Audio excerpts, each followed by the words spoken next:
Hey folks, Brian coming at you here. We are 7 weeks out from the first ever Beast Mode Endurance Archery Challenge. It is Saturday, March 11th.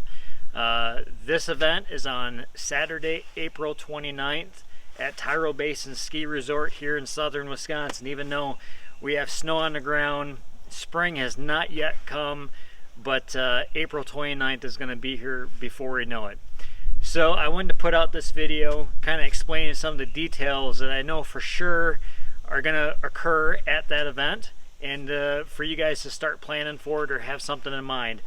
If you're watching this video, you're probably either already signed up, you're going to be signing up, or you're on the fence or just don't quite know yet what to, if you're going to do it and what to expect. So I hope to answer some of your questions and maybe relieve some of the anxiety you might have. So this Endurance Archery Challenge is an 8-hour challenge. So basically the objective is to complete as many laps as you can, or a team, in the 8 hours that's allotted. So what that's going to look like, we know that we're going to be starting the start-finish and the laps kind of base camp area is going to be up at the Tubing Hill. For those of you that are familiar with Tyrrell Basin, you know where the Tubing Hill is. So it's going to be up on top at the Tubing Hill in that parking lot. It's not going to be down where the base camp is for other events, just because you got to remember it's a ski hill. There's still going to be snow on the hill probably at that time. In that bottom area is just going to be a muddy mess. So we're going to stay away from that. So we're going to be utilizing that top parking lot up by the Tubing Hill so that you can park there and use your vehicle as kind of a base camp to, you know, get gear, get food, replenish whatever you need between laps or whenever you need, you know, to take breaks or whatever. So it's going to be really close to that parking lot, if not right in that parking lot. I guess, so you can either compete as a solo, what we're calling a solo beast. We have men's and women's divisions for that. Your pack weight for that is going to be 30 pounds for men, 25 pounds for women. You can compete as a team, and you have the option as a team to have either 3 teammates or competitors in your team, or 4. The requirements for a team is that at all times there has to be 100 pounds distributed between your team members. So the advantage of having 4 people on your team is that you can distribute that weight across the 4 of you, whereas if there's 3 of you, yeah, obviously there's less people, more weight per person. The other advantage of having 4 people on a team is that you could have a substitute. With teams, you have to have at least 3 people out on the course at all times. So if you have 4 people, you can choose all 4 of you to go out for the lap, or 3 of you, and you can have a substitute to, you know, if you need breaks or whatever it is. You can even decide to do that during the event. Let's say you have a team of 4, you start out with 4, but then one person wants to take a break after so many laps. That's fine, as long as your weight is added into the other your teammates' packs. So let's talk about the pack weight. The pack weight is it includes your pack and the weight. So the 30 pounds is your total pack weight.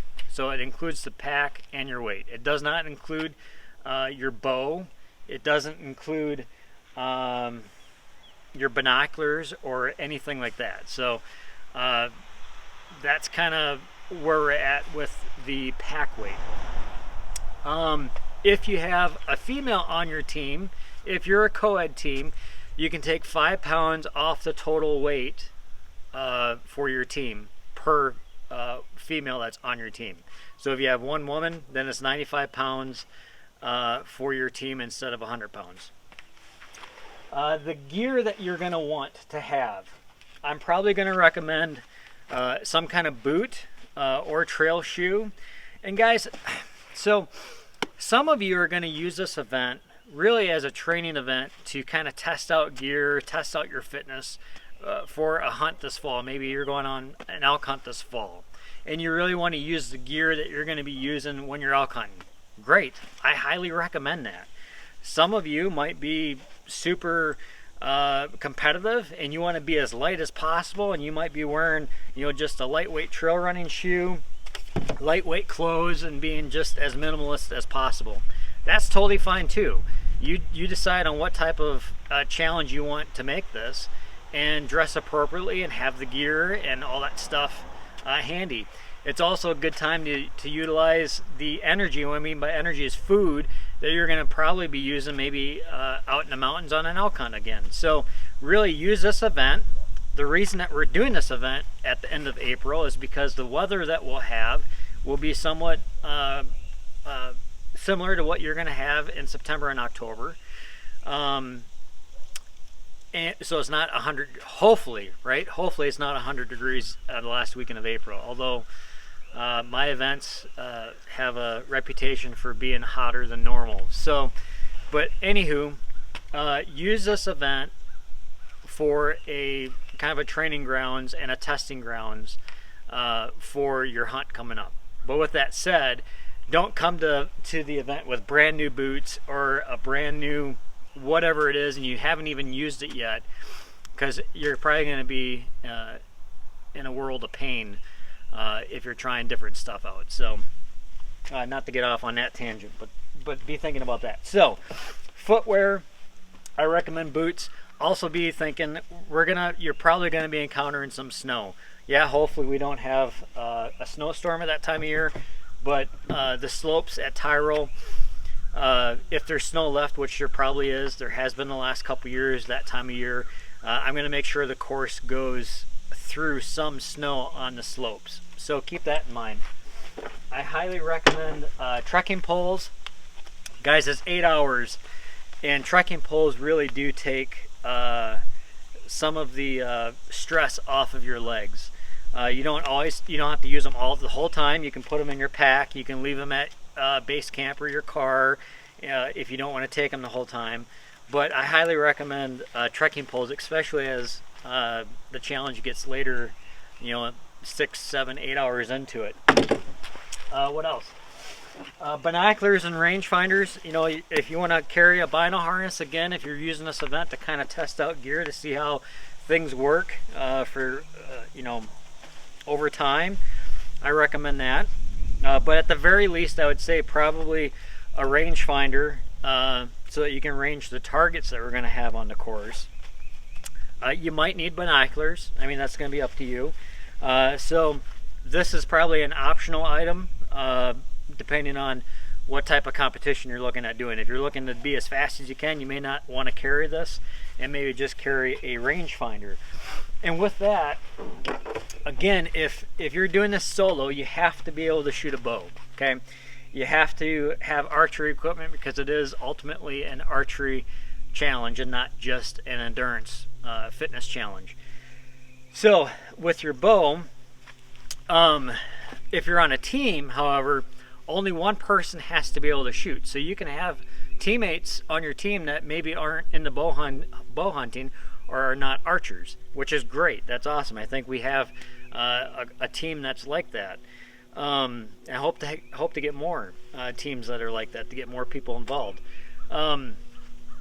But so only one person, even though you might decide that you're all going to shoot at some point, only one person has to carry the bow per lap, whoever is going to shoot on that lap.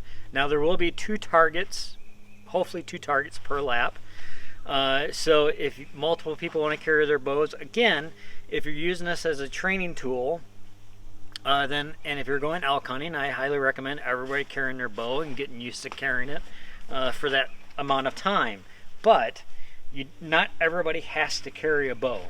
You can change that if Bob wants to shoot the first lap and Tom wants to shoot the second lap, you can drop the bow off and pick up your bow in between laps. So it's totally up to you, if you're on a team, how you decide to carry the bow, how many people carry the bow, and all that kind of good stuff. Other gear, let's talk about hydration and again, back to the energy thing, consuming food. Some of you, this is going to be a totally different style of an event. Some of you have not competed for 8 hours. And so your hydration has to be on point. Your nutrition has to be on point, and not just that day of. You need to make sure that week leading up that you're hydrated, that you're eating healthy, you're eating well, you have the proper food with you, so that when you come back to base camp between laps, you can either eat food or you can take stuff out on the course with you. But just do not show up without any water, without any nutrition, without any snacks to snack on, because you're probably going to bonk at some point, and it's not going to be pretty. So, which maybe I'll do some videos coming up here in the next few weeks specifically about that, how to prepare physically with nutrition on that. Talking about base camp then.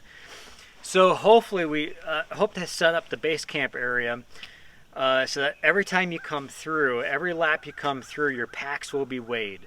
And your packs will stay in that base camp area. You will not be allowed to take your pack out to your car. You can go to your car and get stuff and come back and all that good stuff, but just to make it simpler so that we're not constantly weighing your pack and making sure your pack is the appropriate weight, either if you're doing it solo or on a team.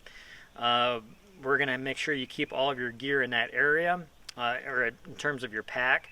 But if you have to go to your vehicle to, let's say you need to change your shoes, or I don't know, if it's really warm, you might want to bring a change of clothing or two different things of clothing.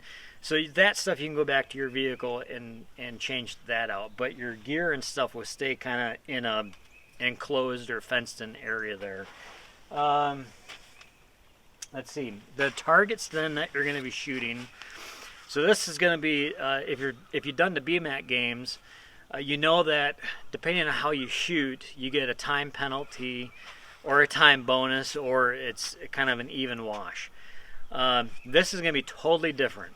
So those targets that are on the course, if you shoot, not 100% made up my mind on this, but let's just say if you shoot a lung or better, you're going to be able to progress and continue on your lap. If you shoot a body, or if you miss, there will be a physical challenge you'll have to complete before you can carry on and finish your lap. So that challenge, be thinking about possibly a sled pull. There might be some sleds that you might have to pull. There might be an extra hill climb that you have to do. There might be a little lap that you have to complete. And don't worry if you're on a team. If your teammate shoots poorly, you all get to do the extra challenge. Okay? So, again, that's probably one of the benefits of being on a team, is that you all get to complete this together. And I guess I failed to mention that earlier. If you're on a team, you complete each lap as a team. Okay? You don't, it's not a relay where one person goes out, then the next person, and you're sharing laps like that. Everybody completes this together as a team. So those targets then, that's where it's going to be a little different than our other events, is that we will score your arrow immediately and let you know if you have to do the physical challenge or not. And it's going to take time. Obviously, it's going to take time to complete those challenges, but also this is an 8-hour event.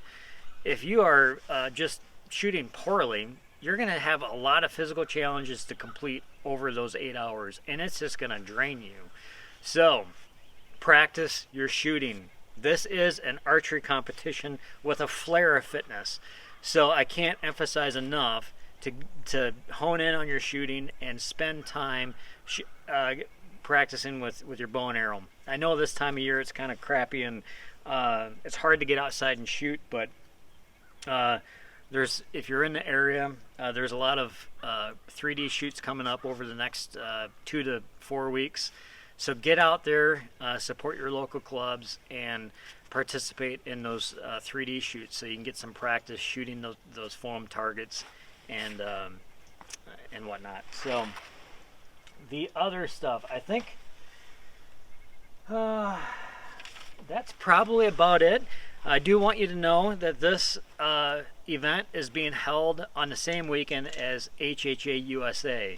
If you're not familiar with them, take a look at them, hhausa.org. They're Wisconsin-based. Their shoots help raise money for the Honor Flight and some other veteran charities. So what's kind of cool is that it's a big weekend for them here locally. So we're kind of part of that weekend. Things to look at: if you want to stick around and shoot a 3D course on Sunday, Blackhawk Bow Hunters in Verona is having a 3D shoot. Now it is a shoot you need to sign up for ahead of time and pick your kind of your tee time. So be sure to look at that. And then Saturday night after the Endurance Challenge at Tyrrell Basin in the Chalet, they're having a big dinner to help raise money again for the veterans. And then there's also a great country singer, can't remember his name, Chris something. Sorry, Chris. But I'll link that information below so that you can see that. You can sign up for that 3D shoot on Sunday. You can buy tickets again for the meal after the event on Saturday. There is a limited amount of dinner tickets, and to enjoy the performance of some music, of some live music. So that's kind of where we're at. If you guys have any questions, feel free to reach out, comment in the comments of wherever you're listening to this at. Feel free to email me, beastmodearchery@gmail.com. But man, this is going to be a great event. I'm really looking forward to this. It's the first time that we're doing an event like this, and I believe I don't know of any other place across the nation that's doing this style of an event. My idea behind this was came from, I used to race mountain bikes way back in the day, many years ago, and I'd do some long events, 12 and 24-hour events. And so that's kind of where I'm putting those two ideas together for this endurance challenge. But it just totally makes sense for us as bow hunters, especially as for those of us that head west and do elk hunts or high country mule deer hunts, whatever it is, where it's multi-day events. This challenge will hopefully help simulate that. And for those of you that maybe are going west for their first time this year, it kind of give you a taste of what it's like to be active all day long, and to test out your gear and that type of stuff. So I appreciate you listening and look forward to seeing you at one of our events this year.